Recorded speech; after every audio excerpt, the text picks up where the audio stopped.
శ్రీ సత్యసాయి జిల్లా రొద్దం మండల కేంద్రంలో మంగళవారం ఆసరా 4వ విడత కార్యక్రమం నిర్వహించారు. అధికారులు, సర్పంచ్ రూప ఆధ్వర్యంలో కార్యక్రమం జరిగింది. ముందుగా మంత్రి ఉషశ్రీ జ్యోతి వెలిగించి అనంతరం మహిళలతో మాట్లాడారు. పెనుగొండ నియోజకవర్గం రొద్దం మండల కేంద్రంలో మంగళవారం ఆసరా కార్యక్రమాలు నిర్వహించారు. ఈ సందర్భంగా మంత్రి ఉషశ్రీ చరణ్ మాట్లాడుతూ చంద్రబాబు కల్లబొల్లి కబుర్లు చెబుతూ మళ్లీ ఓట్లు అడిగేందుకు వస్తున్నారని, ఓ ఛాన్స్ ఇవ్వనంటూ మీ ముందుకు జనసేన, బీజేపీతో పొత్తు పెట్టుకుని మరీ వస్తున్నాడని తెలిపారు. ఎవరు ఎలా వచ్చినా గెలిచేది మనమే అంటూ ధీమా వ్యక్తం చేశారు. టీడీపీ గెలిస్తే 3 సిలిండర్లు ఇస్తానని, ఇంటిలోని ప్రతి ఆడపిల్లకు ఓ భరోసా, ఎంతో మంది పిల్లలుంటే అంతమందికి చదువుకోవడానికి అమ్మఒడిస్తానని అబద్ధపు హామీలు ఇస్తున్నాడని, ఎవరూ దీన్ని నమ్మకండి అని తెలిపారు. అనంతరం 873 సంఘాలకు 8,683 మంది మహిళలకు 4వ విడత ఆసరాలో మంజూరైన మెగా చెక్ నుండి డ్వాక్రా సంఘాల మహిళలకు అందించారు. ఈ కార్యక్రమంలో convener Thimmaiah, ZPTC Padmavathi, Akulappa, MPP Chandrasekhar, Narayana Reddy, C Narayana Reddy, Lakshminarayana, Narasimhulu, Narayana Reddy, నాయకులు, కార్యకర్తలు పాల్గొన్నారు.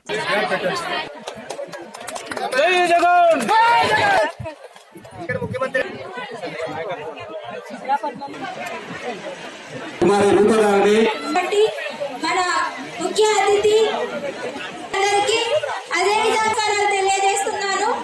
ముఖ్యంగా మన జగనన్న ఆనాడు చేపట్టిన పాలన వరకు చంద్రబాబు నాయుడు గారు టీడీపీ సంక్షేమ పథకాలు ఇచ్చినారని రాయాలి. ఆ బుక్ లో రాసుకోండి, ఇచ్చినారని రాయండి. రెండు కూడా పోల్చుకొని చూడండి. రెండు కూడా ఎవరు ఎక్కువ ఇచ్చారమ్మా?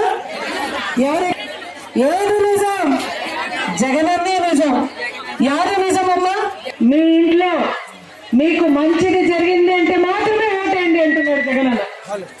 చంద్రబాబు నాయుడు ఏమంటున్నారు? ఒక ఛాన్స్ నేను అప్పుడు చేయలేదు, ఇప్పుడు చేస్తాను అంటున్నాడు. యాది నమ్మాలి మనం? ఏది నమ్మాలి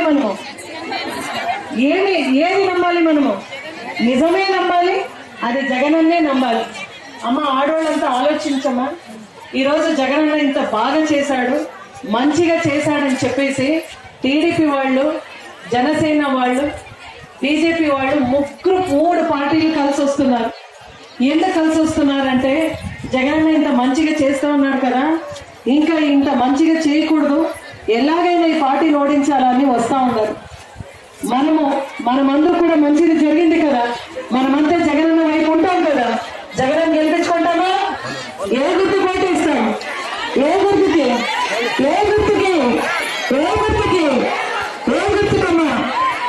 బడ్జెట్ లో ఎక్కువగా డబ్బు మనకే ఇచ్చాడు జగనన్న, మనకే ఇచ్చాడు, మనకే మంచిది చేశాడు. కాబట్టి రాబోయే రోజుల్లో మనమందరూ కూడా బీదసాగ పక్షంలో మన జగనన్న ఉంటాడు. కాబట్టి మనమందరూ కలిసి సాయం గుర్తుకు వేయించి జగనన్ని గెలిపించుకోవాలి.